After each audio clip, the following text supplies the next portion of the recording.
Today, we welcome Jim Marshall, a polymath whose lifelong quest across psychology, philosophy, science, and holistic human development has led to the creation of Septemics, a system designed to expand consciousness and unlock human potential. With over 50,000 hours of study and decades of practice, Jim blends rigorous scholarship with transformational insight, helping individuals rethink healing, growth, and mindset itself. So, hi, Jim. You have spent decades studying human development across so many disciplines. How did this diverse path led you to development of Septemics? Okay. Well, there's two answers to that. One is a short one and one is a longer one. The short one is, if I were not a polymathic intellectual, I would not have recognized Septemics when I saw it. I think the reason that no one discovered it before I did is that I brought a polymathic eye to the phenomena so that when it appeared in my sessions with my clients, I saw it for what it was. But now let me give you the long answer. The story really starts when I was accepted into engineering school at the age of 16. Okay. Now, of course, at the time, I thought I was going to be engineering physical things, such as airfoils and motors and electrons and such. But by the time I had my bachelor's degree, it was clear to me that I wanted to engineer the human psyche because that is the area of greatest unknown, of greatest mystery for humankind. And more importantly, it is the area in which we as a race are failing miserably. 95% of the problems in industrialized society are because people don't understand people, don't understand the wife, don't understand the son, don't understand the boss, et cetera, don't understand somebody running for Congress, whatever. They don't understand. That is why in the United States, more than 50% of the people who get married get divorced. Clearly, they didn't understand the person, or they either would not have married them, or they would have lived happily ever after. So to make a long story short, I had a long career as a human development engineer, working one-on-one with hundreds of clients of every description to help the client to attain higher levels of responsibility, enlightenment, ethics, whatever the person wanted, equanimity. Now, all of my clients improved as a result of our interaction. But incidentally, I started to notice that I could predict the outcome of the session. I never told this to anyone, but I made notes for decades. And as the decades rolled by, it became obvious to me that the client would be at a specific level, on a specific scale that I had previously observed and recorded. And as a result of our interaction, he would go up to the next level on that scale.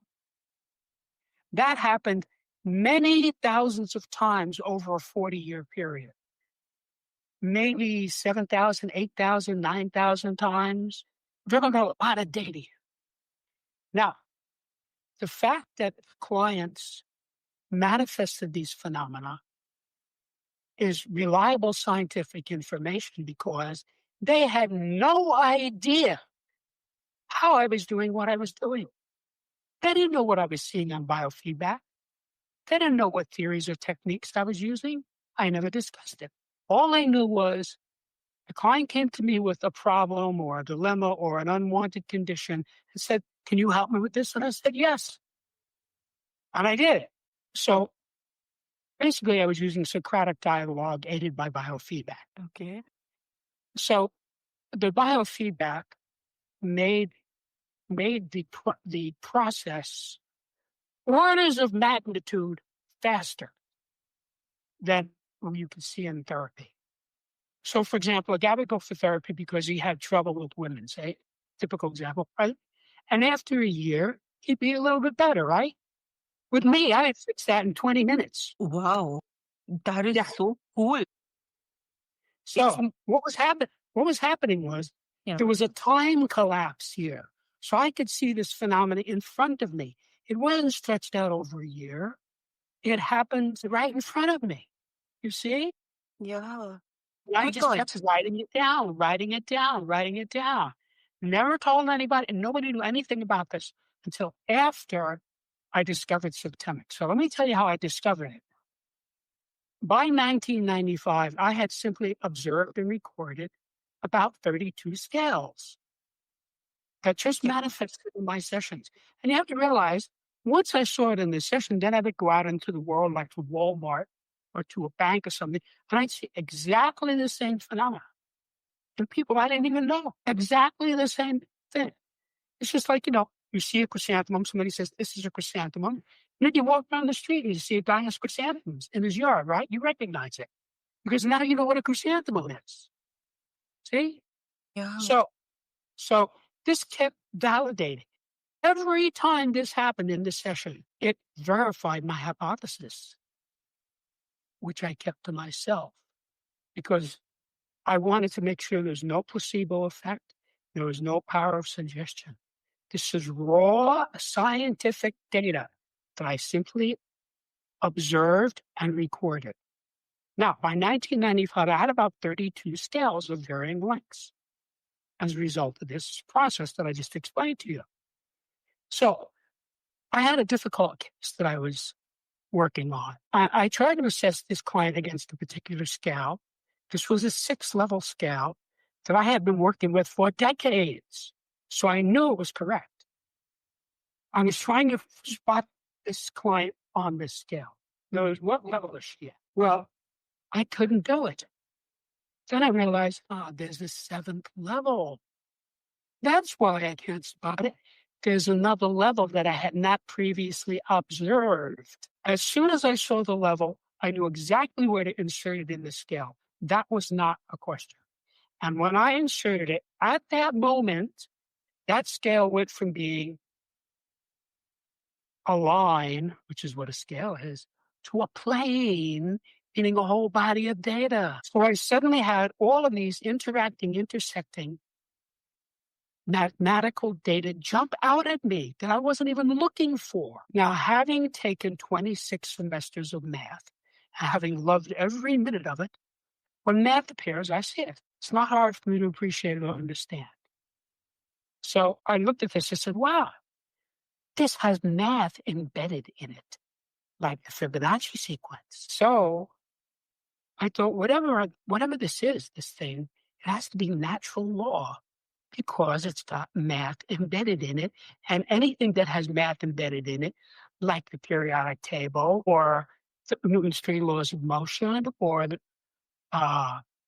Pythagorean theorem, that's natural law. So I said, whoa. Then I thought, wait a minute. I wonder how many of these other scales that I have are actually 7-level scales that have not been developed all the way because I wasn't developing anything. I was helping my clients and making notes, which is what any engineer in the world would do. True. When you are doing your engineering, you make notes, okay? Whatever Exactly. it is, Yeah. you keep notes. So he said, knowing what I was looking for, which is the key, I then studied all of these other scales. And in a short period of time, each of them went to 7 levels. And when it did, it manifested mathematically. So I now had 32 scales of various areas of human phenomena.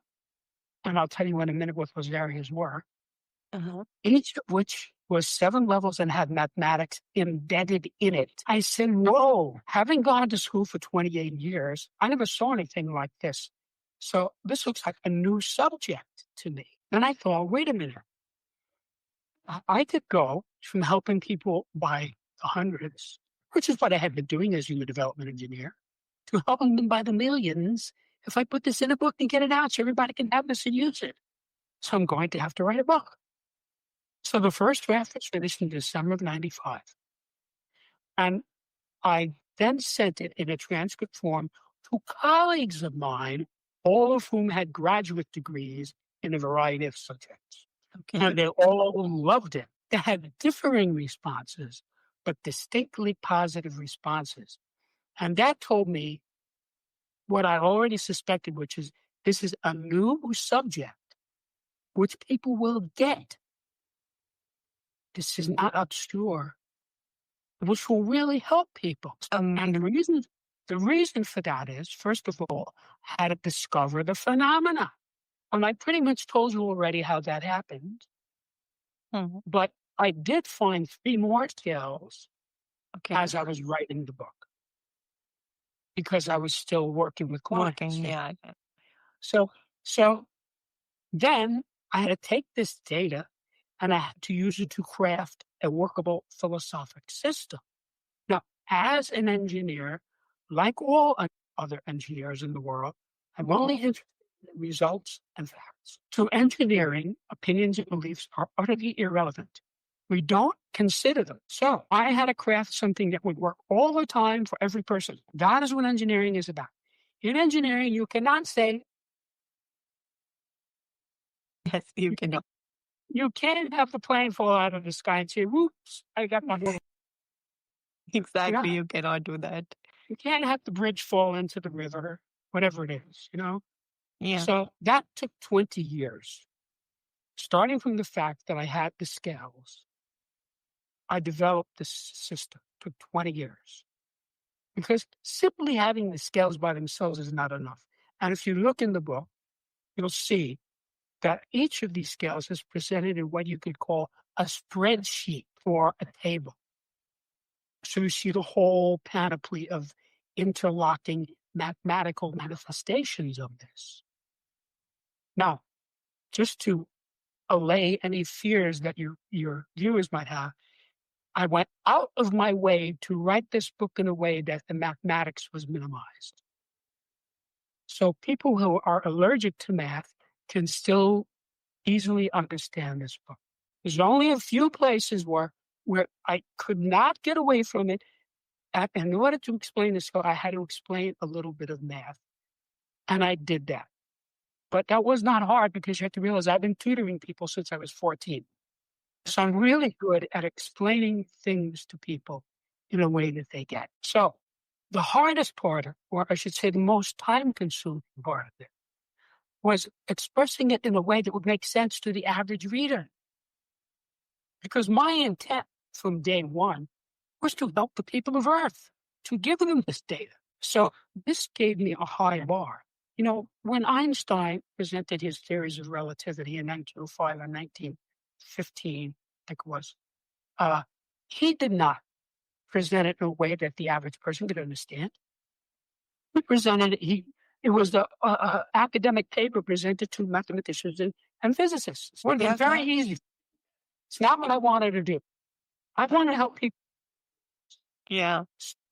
So that was time consuming. It's an 86,000 word book. I had to go through literally word by word. How is the reader going to interpret this? Is this the best word? So that took many years of work. And I know I succeeded at this because some version of this book has existed now for 30 years. And I have been watching people get this. They get it. You don't have to have a college degree to understand this. People, like a guy will go to a book table, see what's this on the. So making it easy for people to understand. And I know I succeeded at that because people tell me all the time they get it. Yeah. So after 25 years, I said, well, I'm not going to live forever.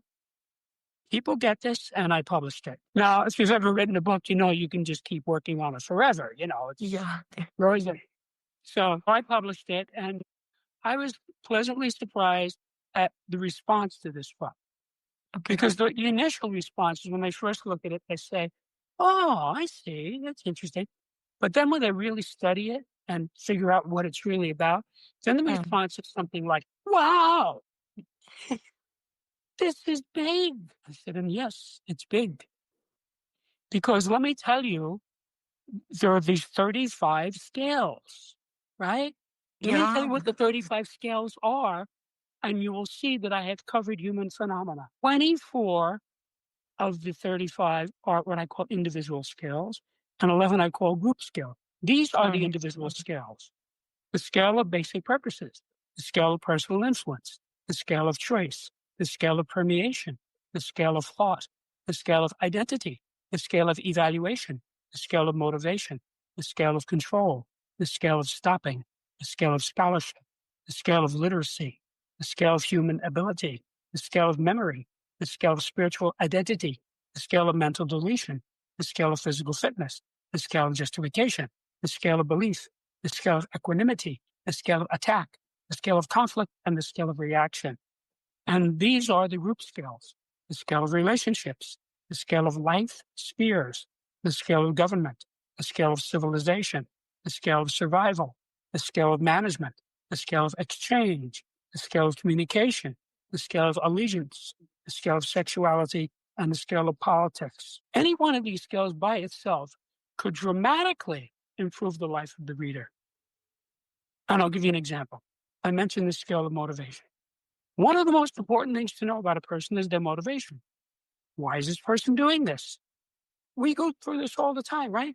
Some guy comes up and starts talking to you. You're thinking, why is this guy talking to me? Does he want a date? Does he want to get money from me? Does he need a ride? Right? You want to know what his motivation is. Yeah. That is It comes to your head all the time.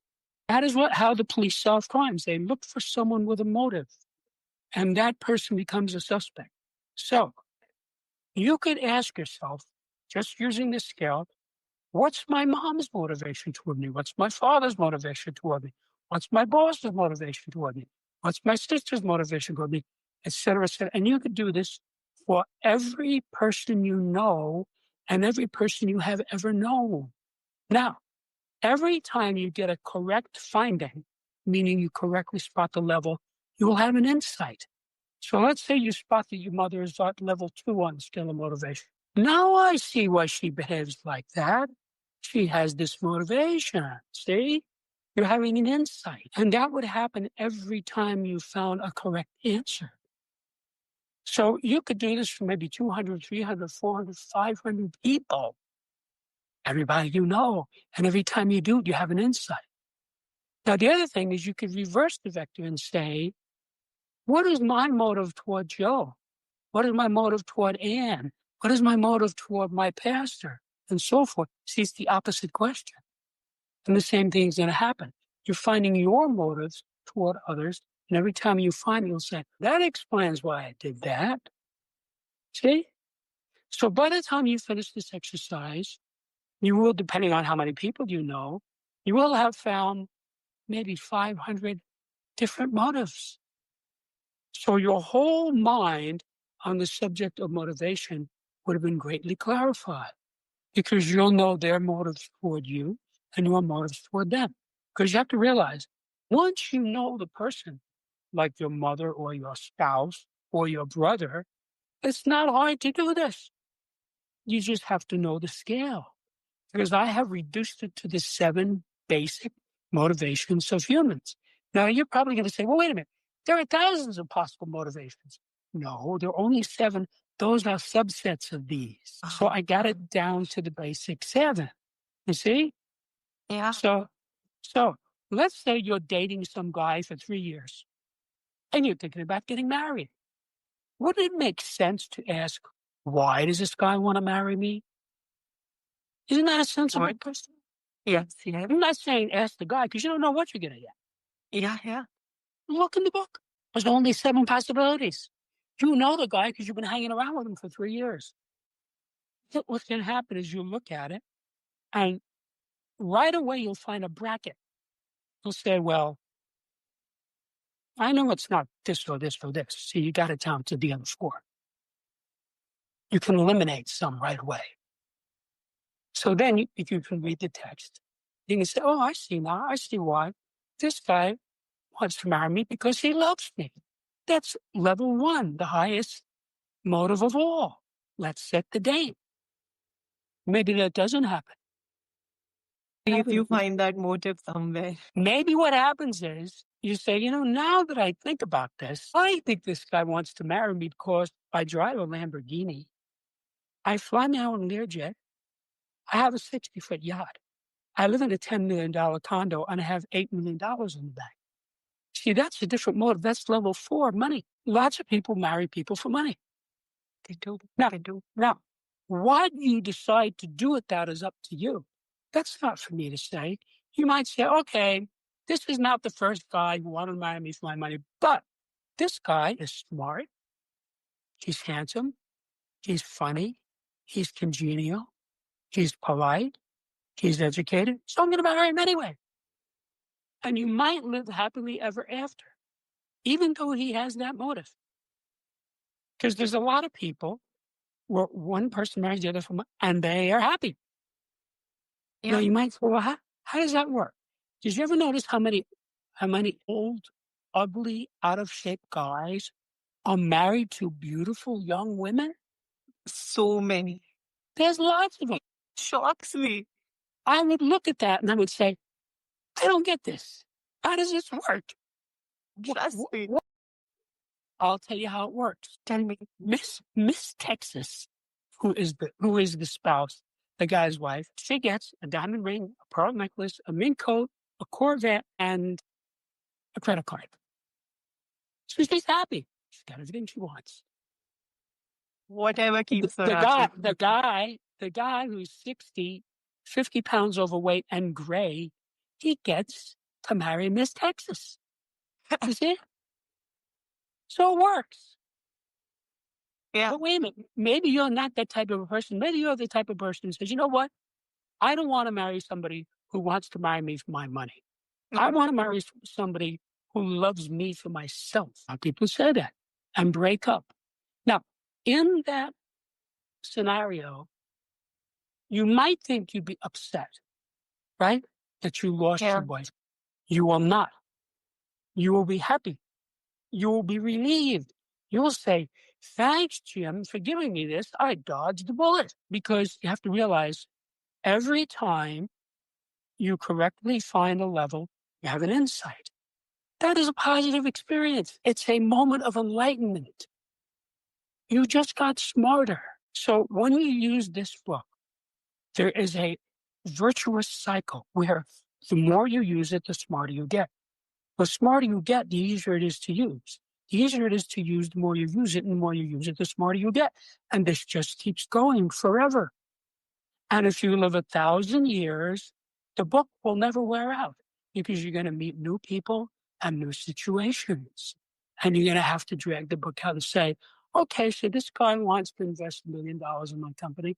Let me see. Where is this guy on this scale, on this scale, on this scale? See?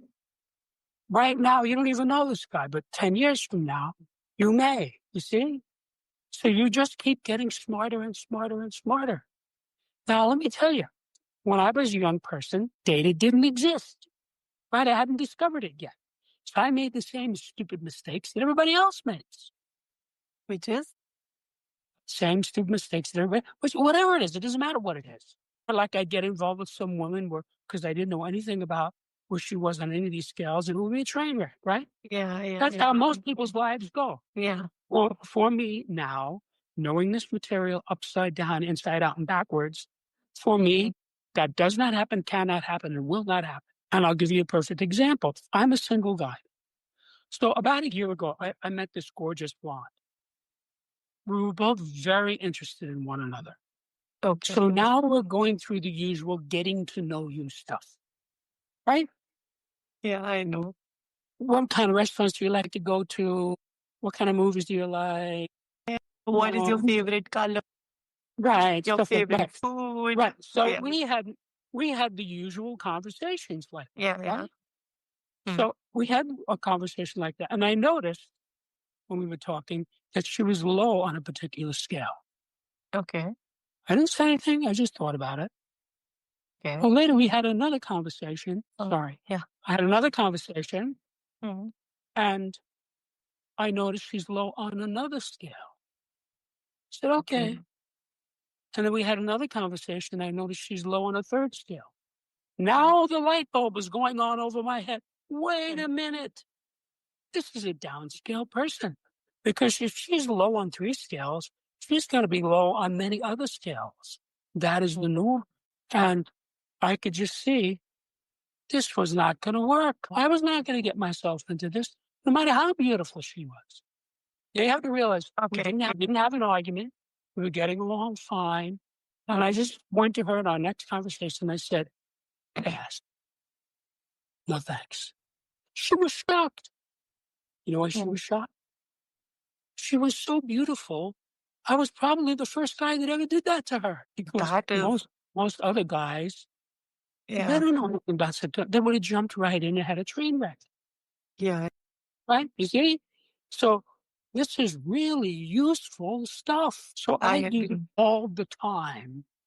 For me, using this material is as difficult as drinking water. Listening to you right now is like giving me goosebumps. Like, trust me, knowing more about your book, knowing how you are going, went ahead with it, how you simplified it for average readers, it is amazing. Like, it is giving me goosebumps. I want to go read, know more about myself, where I lie in that scale, where is everything in my life that is happening, the questions and everything. It feels real. It Yes. feels it feels, it does not feel like some fabricated go-to answers. It feels real. It feels like this is all real questions that comes to a human's head. Yeah. So I can only imagine how you must have felt when your hypothesis and everything like started getting up, like, started working out through your experience, through your hard work. Amazing. Trust me.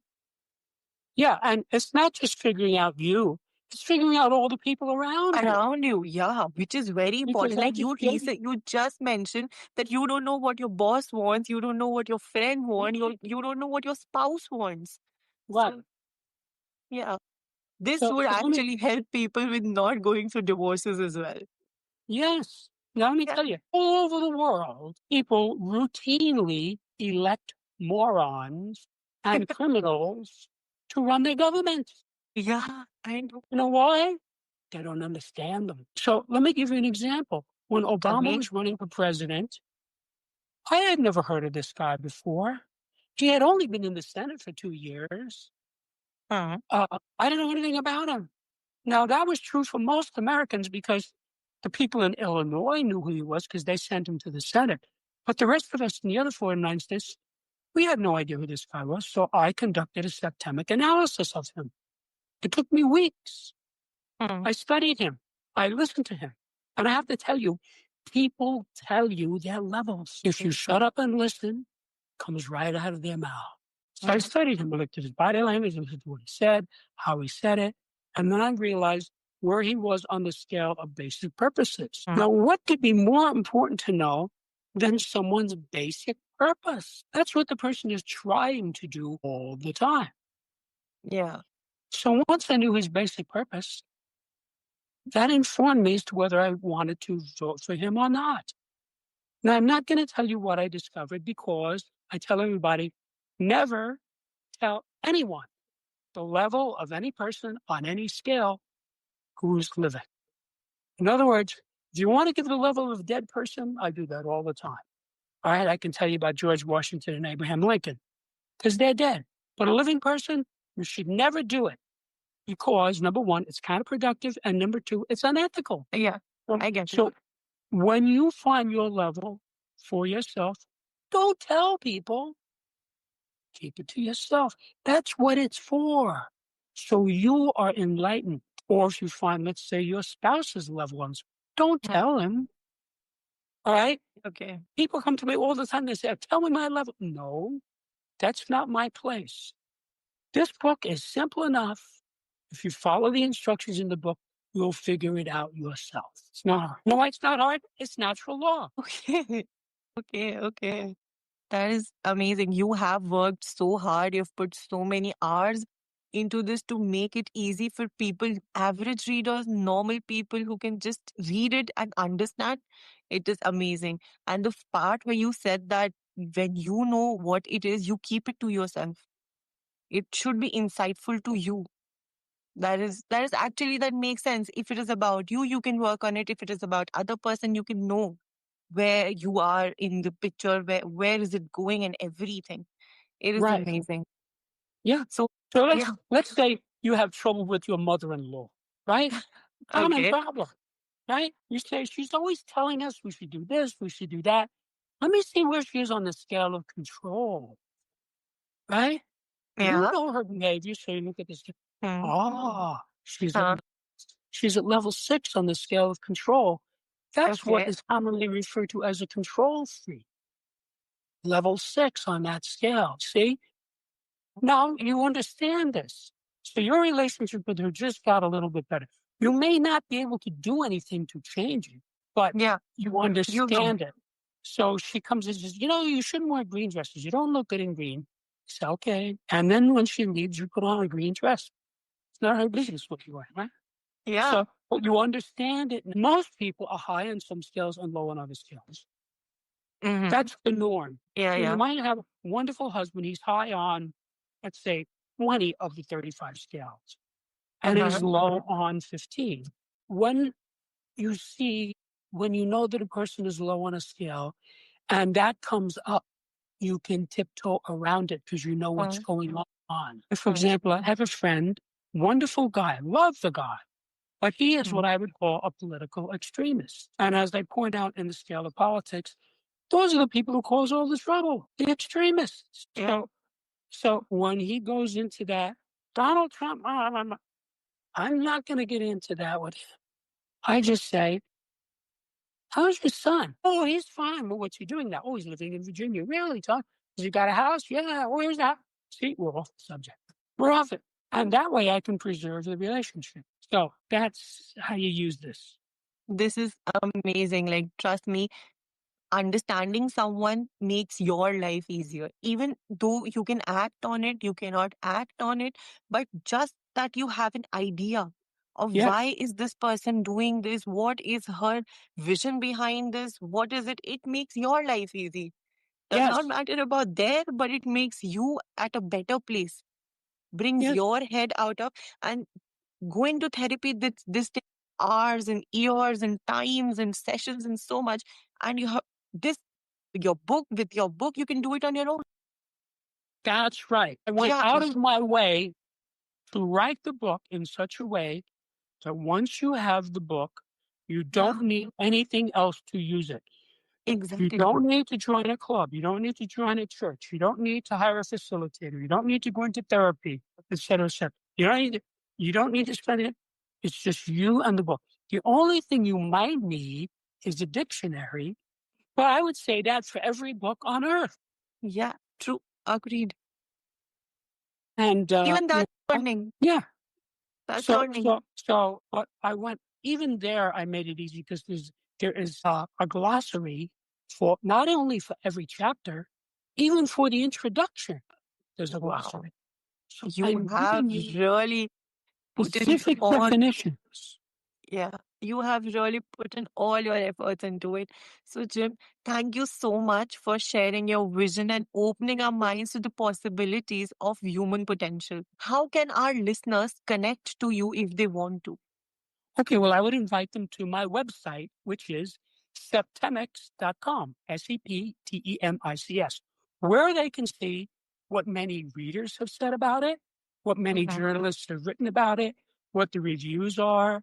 You can read sections of the book itself. And there's even a pre recorded audio introduction to Septemics that you can listen to that explains it to a new person in 15 minutes. Wow, If you do all of that, amazing. you're probably going to want to buy the book. That's typically what happens. Amazing. Very, very, like, I am gonna go there and look for it and also listen to the audiobook. So, thank you so much for sharing your vision, giving us your time. And for our listeners, remember, expanding consciousness isn't about escaping reality. It is about engaging it fully with insight, purpose, and curiosity. So, Jim, thank you so much for your time and everything.